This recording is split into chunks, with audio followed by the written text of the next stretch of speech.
Good morning. Last class में अपन ने जल संवर्धन प्रयोग विधि पढ़ी थी, जिसे अपन हाइड्रोपोनिक्स भी कहते थे। आज अपन इससे आगे पढ़ने वाले हैं पौधों के अनिवार्य पोषक तत्व कि पौधे के विकास के लिए कौन से तत्व है वो अनिवार्य है। तो अपनी हेडिंग रहेगी पौधों के अनिवार्य पोषक तत्व। अनिवार्य पोषक तत्व के पौधे के विकास के लिए कौन से पोषक तत्व अनिवार्य है उसकी बात करेंगे। तो पौधों के लिए कई खनिज तत्व आवश्यक होते हैं, इनको क्या कहते हैं? खनिज पोषक कहते हैं। कि भाई क्या है? बहुत सारे अनेक क्या होते हैं? खनिज क्या होते हैं? अनेक प्रकार के खनिज तत्व आवश्यक होते हैं, जिसे क्या कहते हैं अपन? उसे क्या कहते हैं? खनिज पोषक कहा जाता है।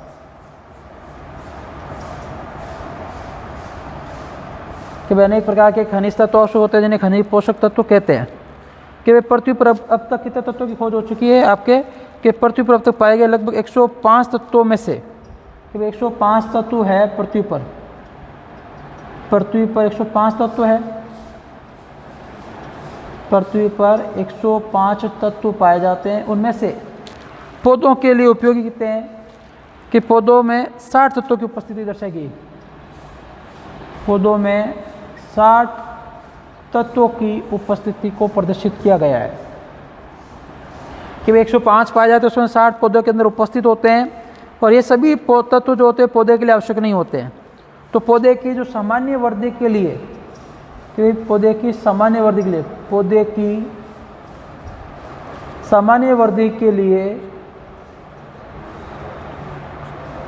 सामान्य वृद्धि के लिए कितने तत्वों की आवश्यकता है? कि भाई 17 जो तत्व है ये आपके लिए आवश्यक है। तो इनको क्या कहा गया? 17 इन तत्वों को अनिवार्य तत्व कहा गया। क्या कहा गया? अनिवार्य तत्व कहा गया है। कि पृथ्वी पर 105 तत्व खोज की गई, इसमें से पौधों के लिए 60 तत्व उपस्थित माने गए।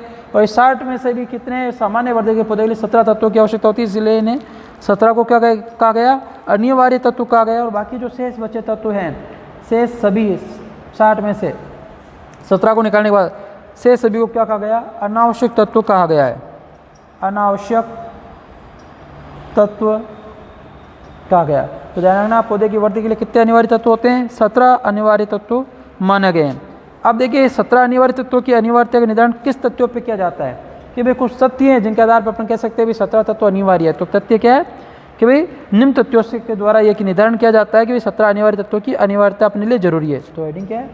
कि 17 अनिवार्य तत्वों की अनिवार्यता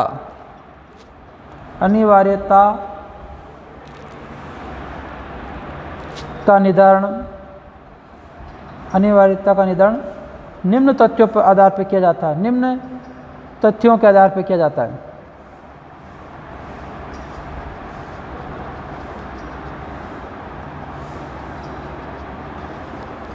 देखिए मैंने आपको क्या कहा था, जब भी ये मैंने लाइन पूरी क्यों लिखी कि भाई आपके एग्जाम क्वेश्चन आएगा तो ऐसे ही क्वेश्चन आएगा कि 17 अनिवार्य तत्वों की अनिवार्यता का निर्धारण किसके आधार पर किया जाता है, वो महत्वपूर्ण पॉइंट बताइए, तथ्य बताइए। तो ऐसे क्वेश्चन बन जाते फिर आपको पता नहीं रहता। जब भी मैं आपको हमेशा एक बात बोलता हूँ क्लास में, आप हेडिंग जरूर पढ़ें अच्छे से, ठीक है? हेडिंग के अकॉर्डिंग क्वेश्चन बनते हैं। देखिए पहला पॉइंट क्या है इसका, देखिए डिस्कस करते हैं। कि पहला पॉइंट ये कहता है कि तत्व जो पौधे की सामान्य वृद्धि के लिए और जनन के लिए आवश्यक होते हैं, इनके अभाव में पादप अपना जीवन चक्र पूर्ण नहीं कर पाते हैं। कि पौधे की वृद्धि के लिए, पौधे की वृद्धि व जीवन चक्र के लिए जो अनिवार्य है, आवश्यक है, ठीक है, अनिवार्य है, इनकी कमी, ठीक है, कि जो पौधे की वृद्धि और जीवन चक्र और जनन, ठीक है, कि वह जीवन चक्र की बात कहें या जनन की बात कहें, ठीक है, जनन के लिए अनिवार्य है, इनकी कमी से पादप का जीवन चक्र पूर्ण नहीं होता है। मान लीजिए इनकी कमी हो गई है इन तत्वों की, तो पादप क्या होता है? जीवन चक्र पूर्ण नहीं कर पाता, आगे वो विकसित नहीं हो पाता, जीवन चक्र पूर्ण नहीं कर पाता। पहला पॉइंट क्या हो गया कि ये 17 अनिवार्य तत्व हैं, इनमें मान लो जो पौधे की वृद्धि के लिए और जनन के लिए जो अनिवार्य है, इनकी कमी हो जाए तो पौधे जीवन चक्र पूर्ण नहीं कर पाते, इसलिए इसे कहते हैं अनिवार्य है भाई, ये तो होना ही होना चाहिए, नहीं इसका जीवन चक्र रुक जाएगा। ठीक है, दूसरे पॉइंट की बात करते हैं जो भी महत्वपूर्ण है कि तत्वों की अनिवार्यता विशिष्ट होनी चाहिए। अनिवार्यता विशिष्ट का मतलब हो गया कि मान लीजिए किसी तत्व की कमी हो गई तो उस तत्व की कमी वही तत्व पूर्ण कर सकता है, अन्य तत्व पूरा नहीं करेगा। मान लीजिए किसी पौधे के अंदर जिंक की कमी हो गई है, ठीक है, और जिंक की कमी की वजह से मान लीजिए किसी पौधे में एक लक्षण उत्पन्न हो गया है, अब ऐसा नहीं कि दूसरा तत्व डाल दिया, मैग्नीज डाल दिया, वो उस कमी को पूर्ण कर देगा, ऐसा नहीं होगा। इसका मतलब क्या हुआ, अनिवार्य तत्व मतलब क्या होना चाहिए, विशिष्ट होना चाहिए। विशिष्ट का मतलब वो कार्य उसी के द्वारा ही होना चाहिए। विशिष्ट का मतलब जैसे होता है ना, बायोलॉजी टीचर बायोलॉजी ही पढ़ा सकता है, केमिस्ट्री वाला बायोलॉजी नहीं पढ़ा सकता, वो चीज़ होनी चाहिए कि भाई अनिवार्य। विशिष्ट का मतलब कि भाई तत्वों की क्या होनी चाहिए, विशिष्टता होनी चाहिए। मान लीजिए किसी तत्व की कमी हो गई तो उस कमी को कौन सा तत्व, उसी तत्व के द्वारा पूर्ण किया जाएगा, कोई दूसरा तत्व पूर्ण नहीं कर सकता। उसे क्या कहा जाता है, विशिष्टता कहा जाता है। तो जो 17 अनिवार्य तत्व है उनमें ये विशिष्टता होनी चाहिए कि भाई आपकी कमी से कोई रोग, इस तत्व की कमी से ये रोग हुआ है, तो इस तत्व की जब परिपूर्णता होगी, ये तत्व जब आएगा तभी ये कमी पूरी होगी, कोई दूसरा तत्व इस कमी को पूरा नहीं कर सकता। और तीसरे पॉइंट की बात करते हैं कि तत्व जो पादप की उपापचय क्रिया में प्रत्यक्ष रूप से सम्मिलित होते हैं, वो क्या करना चाहिए कि अनिवार्य तत्वों की पहचान की जानी चाहिए कि भाई जो पादप की उपापचय क्रिया पाचन श्वसन उचन में मुख्य योगदान देता है, उनकी अनिवार्यता बहुत ज़्यादा जरूरी है। और प्रत्येक तत्व की कमी से विशिष्ट लक्षण उत्पन्न होते हैं कि जो अनिवार्य तत्व है 17, मान लीजिए मैग्नीज है, ये तत्व कम, इसकी कमी हो गई तो पादप में इसके लक्षण प्रकट होने चाहिए, विशिष्ट लक्षण प्रकट होने चाहिए। मान लीजिए किसी तत्व की वजह से पादप में विशिष्ट लक्षण प्रकट होते हैं, ठीक है, वो वृद्धि करता है तो उस तत्व की कमी हो गई तो वो वृद्धि से उसके पत्तियों पर असर होगा, उसके फूलों पर असर होगा, उसकी लंबाई पर असर होगा, वो विशिष्ट असर होना चाहिए। विशिष्ट देखो, जब भी विशिष्ट वर्ड आ जाए तो मतलब उस विशिष्ट वर्ड का मतलब होता है उस चीज़ की कमी या उसकी अधिकता, दोनों से वो प्रभावित होगा। कमी होगा तो उसकी कमी को कोई दूसरा पूरा नहीं कर सकता, और उसके वो प्रेजेंट है तो उसकी जगह दूसरा नहीं ले सकता, वो जो वृद्धि करेगा पादप में कोई और नहीं कर सकता, उसे कहा जाता है। तो चौथा पॉइंट क्या हो गया कि भाई आपके प्रत्येक तत्व की कमी से विशिष्ट लक्षण उत्पन्न होते हैं। मान लीजिए कोई तत्व है, मान लीजिए बोरोन कम हो गया तो पादप के, जैसे मान लीजिए अपन बात करें पोटेशियम हो गया, तो पोटेशियम मुख्य रूप से रंध्रों के खुलने और बंद होने में योगदान देते हैं। अब पोटेशियम की कमी हो गई तो रंध्र क्या होंगे, बंद रहेंगे, तो ये इसका विशिष्ट लक्षण है कि इसकी कमी से ये हो गया। अब पोटेशियम जब आएगा तभी रंध्र बंद होंगे और खुलेंगे, तो ये प्रोसेस होता है, उसे क्या कहा जाता है, विशिष्ट लक्षण, कि उनकी उपस्थिति में विशिष्ट लक्षण प्रकट होने चाहिए और इनकी कमी से विशिष्ट कमी, उसी की वजह से वो कमी प्रकट होनी जरूरी है। तो ये तत्व जब चारों पॉइंट जब पाए जाते हैं तब उस तत्व को क्या कहा जाता है, अनिवार्य की श्रेणी में गिना जाता है कि भाई ये तत्व जब नहीं होगा तो पादप का जीवन चक्र प्रभावित होगा, पादप का जनन प्रोसेस है वो प्रभावित होगा, पादप की वृद्धि प्रभावित होगी, और मान लीजिए ये है तो ये सभी कार्य सामान्य रूप से होंगे।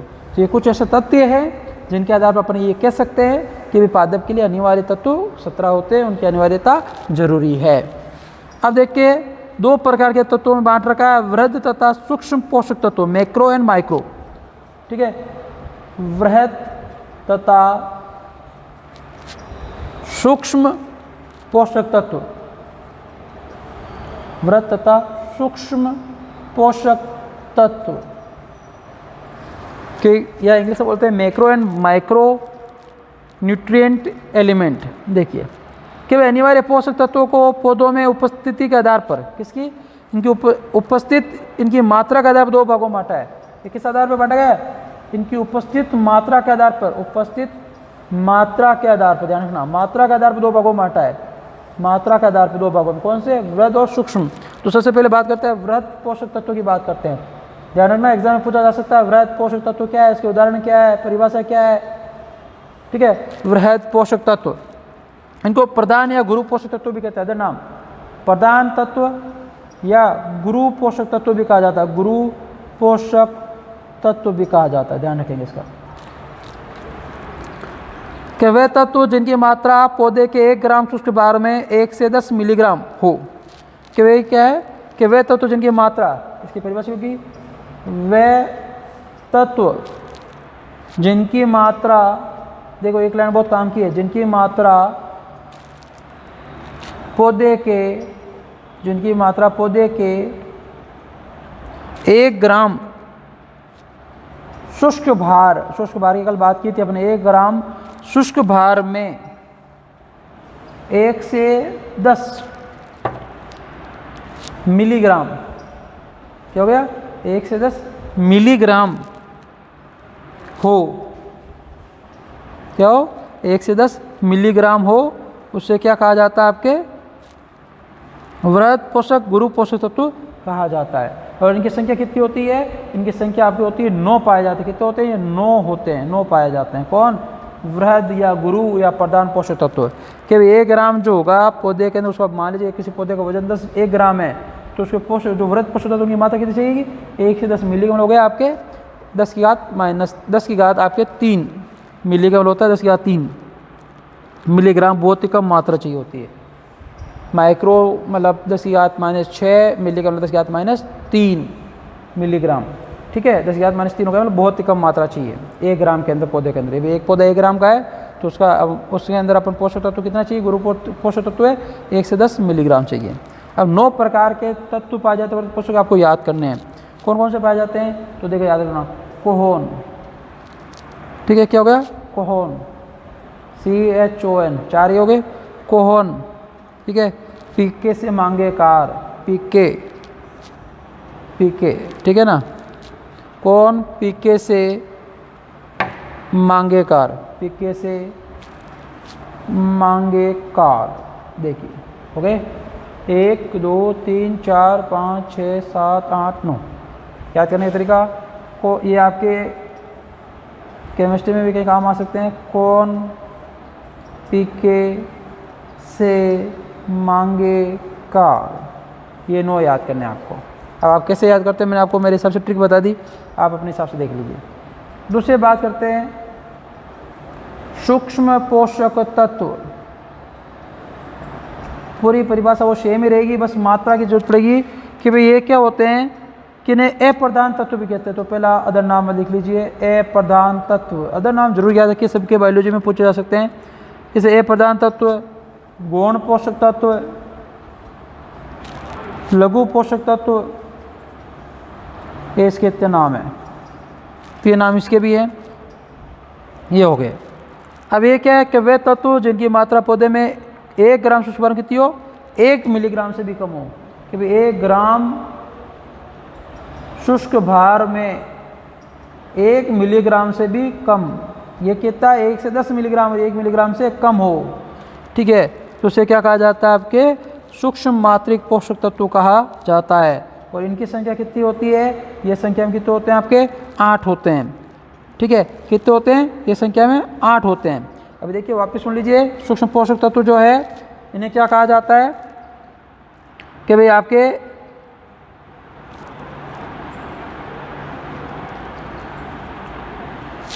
सूक्ष्म पोषक तत्व इन्हें अप्रधान तत्व, गौण तत्व, लघु पोषक तत्व, ठीक है, यह कहा जाता है।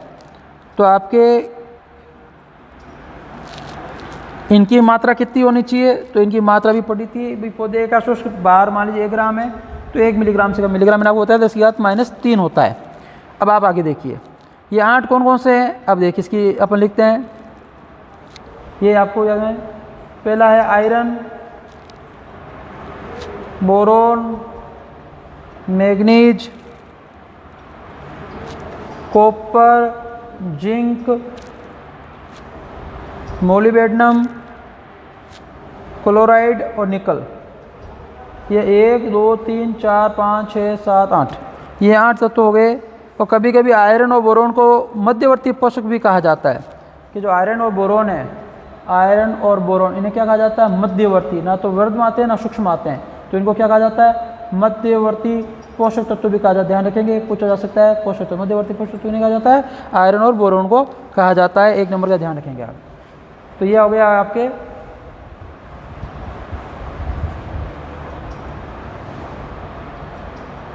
ये आपके 8 तत्व, इनको याद करना आपको, कि आयरन है, बोरोन है, भाई 9 और 8 17 होते हैं। देखिए 9 तो वहाँ आ गए, 8 ही रहे, तो टोटल 17 हो जाएंगे।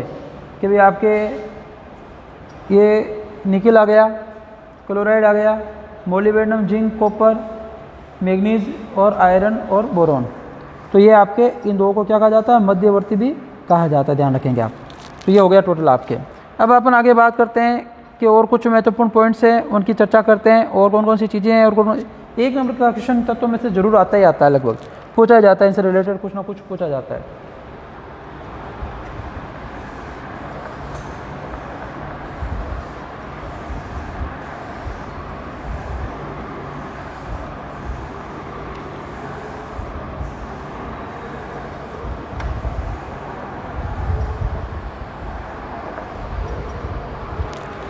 देखिए कि भाई नाइट्रोजन, पोटेशियम और के को प्राथमिक वृहद मात्रिक पोषक तत्व कहते हैं। देखिए एक आता है प्राथमिक वृहद पोषक तत्व, प्राथमिक वृहद मात्रक पोषक तत्व। एक होता है द्वितीयक वृहद मात्रक पोषक तत्व।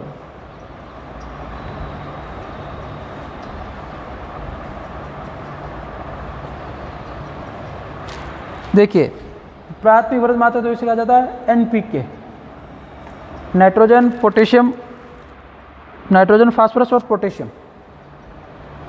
और अब आगे देखिए आप इसकी बात करते हैं, वृहद मात्रिक में कौन कौन से आते हैं, तो कैल्शियम, मैग्नीशियम और सल्फर, इनको क्या कहा जाता है, आपके द्वितीयक वृहद मात्रिक पोषक तत्व माना जाता है। याद रखेंगे, ये पूछा जाता है सबसे ज़्यादा, ये कम पूछा जाता है, इसका ध्यान रखेंगे आप। एनपीके का नाइट्रोजन, फास्फोरस और आपके पोटेशियम। अब देखिए अपने 17 तत्वों की बात कर ली, इनके अलावा के भी अन्य तत्व भी उस श्रेणी के पौधों के लिए लाभदायक होते हैं। तो 17 तत्वों के अलावा कौन से ऐसे तत्व हैं जो लाभदायक होते हैं, तो इन लाभदायक तत्वों को क्या कहा जाता है, लाभदायक या कार्यात्मक तत्व कहा जाता है। तो एक और नाम आया लाभदायक या कार्यात्मक तत्व। क्यों कहा जाता है कि 17 तत्वों के अलावा कुछ अन्य तत्व भी है जो उच्च, ये क्या होते हैं, उच्च श्रेणी, मतलब उच्च श्रेणी में जिम्नोस्पर्म, एंजियोस्पर्म, उच्च श्रेणी के पौधों के लिए आवश्यक हैं, पौधों के लिए आवश्यक होते हैं। उन्हें क्या कहा जाता है, आपके लाभदायक या कार्यात्मक। कौन कौन से आते हैं इसके अंदर, तो 4 तत्व है जिनको लाभदायक या कार्यात्मक तत्व माना गया है। एक तो आपके एन है, सोडियम, सिलिकॉन, कोबाल्ट तथा सीजियम। तो कुछ ऐसे तत्व हैं जिनको क्या माना गया है आपके, कि भाई ये आपके कार्यात्मक,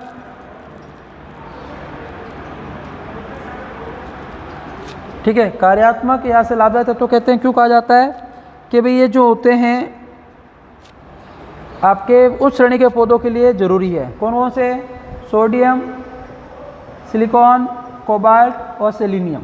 क्या है, सेलेनियम। तो ये आपके 4 तत्व है जो पादपों के, उच्च श्रेणी के पादपों के लिए क्या है, बहुत ही ज़्यादा ज़रूरी है। अब इसके आगे बात करते हैं अपन। देखिए कि भाई अनिवार्य तत्वों को पादपों में उनके कार्यों के आधार पर वर्गीकृत किया गया है कि भाई अनिवार्य तत्व जो हैं वो पादपों में कार्य करते हैं। 17 अनिवार्य तत्व है वो पादपों में जो कार्य करते हैं उनके आधार पर 3 भागों में बांट रखा है। तो पहला जो भाग उसकी बात करते हैं संरचनात्मक तत्व, कि भाई 17 तत्वों को क्या किया गया है कि ये जो आपके कार्य के आधार पर इनको कितने भागों में बांट रखा है, आपके 3 भागों में बांट रखा है। तो संरचनात्मक, पहला आपके संरचनात्मक तत्व क्या है, इसमें क्या आते हैं, देखिए कि पादपों में जो रासायनिक क्रिया होती है, जैव रासायनिक क्रिया जैसे कार्बोहाइड्रेट, वसा, प्रोटीन, डीएनए, आरएनए आदि रचनात्मक घटकों के रूप में, किन घटकों में कौन कौन से पाए जाते हैं, तो किसमें, आपके कार्बोहाइड्रेट,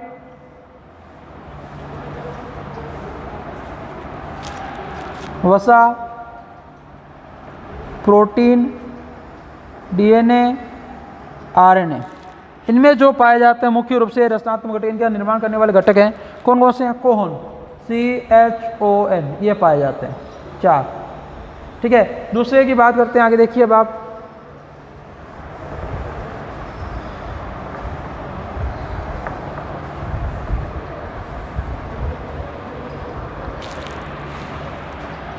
दूसरा है, उसे बोलते हैं ऊर्जा संबंधित तत्व। दूसरा क्या है, ऊर्जा संबंधित।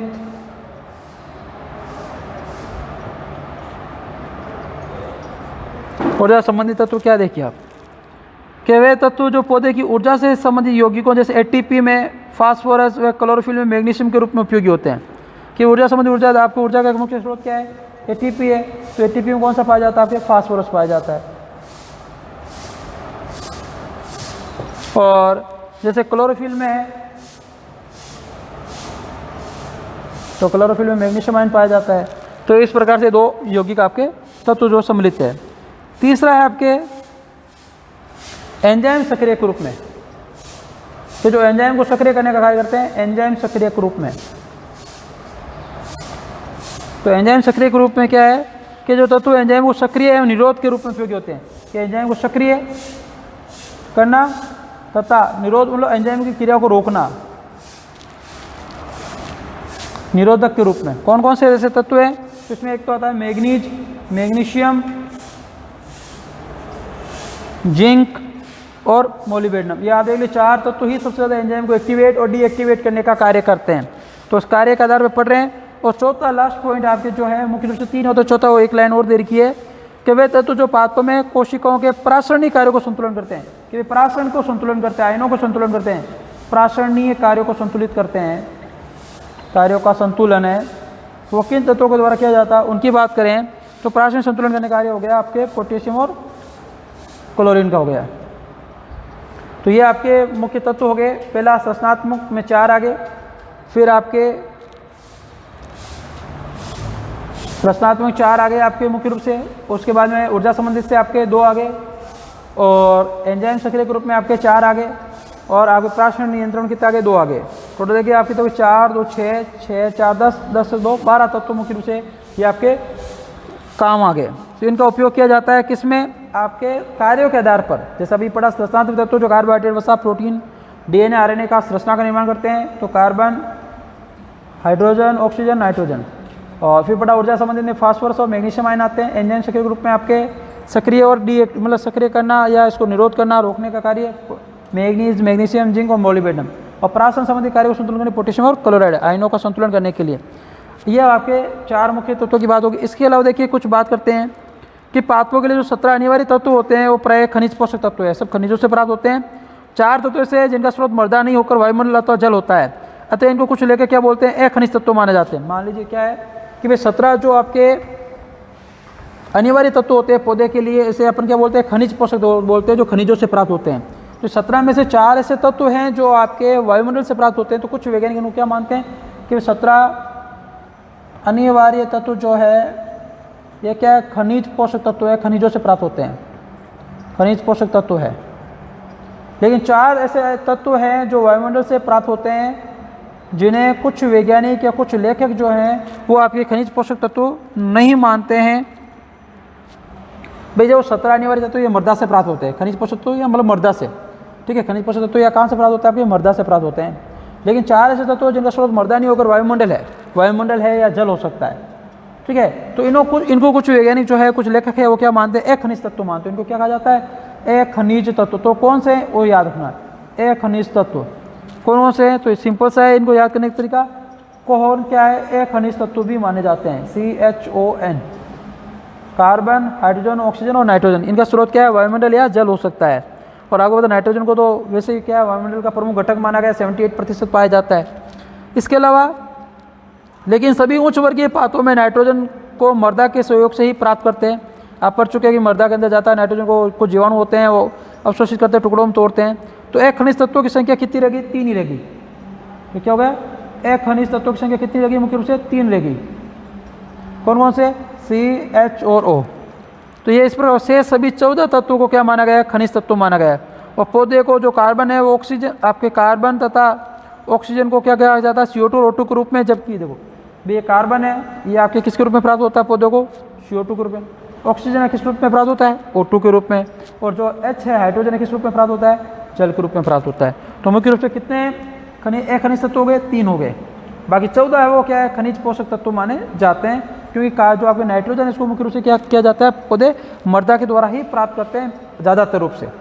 तो ये अभी तक जो पढ़ा अपने खनिजों के बारे में पढ़ लिया। 1 नंबर का क्वेश्चन आज जो भी पढ़ा टॉपिक उसमें से 100% पूछा जाता है, ठीक है। एग्जाम के हिसाब से महत्वपूर्ण है और आप इसमें कंफ्यूज हो जाओगे, इसलिए अच्छे से एक बार पढ़ लेना, सभी चीज़ें क्लियर हो जाएगी। तो अपन ये पहले खनिज तत्व 3 होते हैं, कार्बन, ऑक्सीजन, हाइड्रोजन। तीनों को कैसे? कार्बन को CO2 के रूप में प्राप्त कर लेते हैं, ये कार्बन रहा। ऑक्सीजन को आपके ऑक्सीजन अणु के रूप में प्राप्त करते हैं, हाइड्रोजन को जल से प्राप्त किया जा सकता है।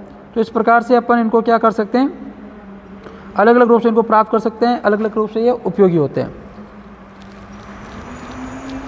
आज के लिए देखो इस क्लास में अपन इतना ही पढ़ेंगे। बाकी जो है अपन नेक्स्ट क्लास में चर्चा करेंगे, नई हेडिंग स्टार्ट करेंगे। नई हेडिंग रहेगी पादप पोषण में वृहद तथा सूक्ष्म पोषक तत्वों की भूमिका, कि भाई पादप के लिए कौन सा जो सूक्ष्म पोषक तत्व है या वृहद पोषक तत्व है, उसकी उपस्थिति से क्या फ़र्क पड़ता है, उसकी अनुपस्थिति से क्या फ़र्क पड़ता है, क्या उपयोगिता है, किस रूप में प्राप्त होते हैं, इनकी कमी से कौन सा रोग हो जाता है, इन सब की बात अपन नेक्स्ट क्लास में करने वाले हैं। ठीक है, तो आज के लिए इतना ही रहेगा, बाकी नेक्स्ट क्लास में पढ़ेंगे। Thank you.